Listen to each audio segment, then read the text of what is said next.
السلام عليكم ورحمة الله وبركاته أخواتي، مرحبا بكم في القناة. هذا الكوبل هذا ديال لالا العروسة داير واحد الضجة كبيرة في القناة، والكل شي كيستهزئ من هاد السيد هذا.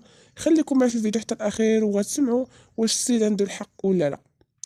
البارح كان أول برايم ديال لالا العروسة للدورة 18، واللي كتقدموا للمرة الثالثة الفنانة دنيا بوتازوت، واللي فعلا دنيا بوتازوت تقنات يعني تقنات هذا الدور اللي تعطاها في لالا العروسة كتقديم.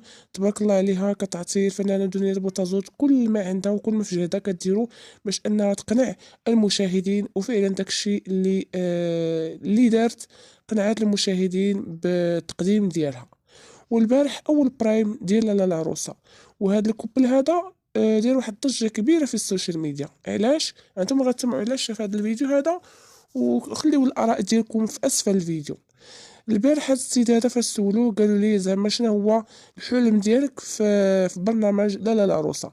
قال لهم الحلم ديالي انني نربح الدار باش انني نسكن فيها خوتي.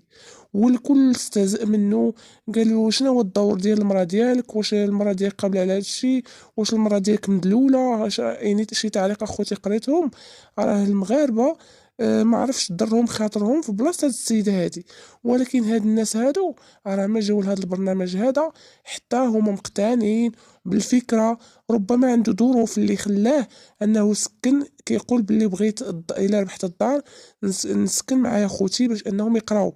ربما هاد السيد هذا يعني ساكن في العروبيه، يعني ماشي كان في العربيه، لان في العربيه كيكون تتكون الثانويه والاعداديه بعاد عليهم، خاصهم ترونسبور.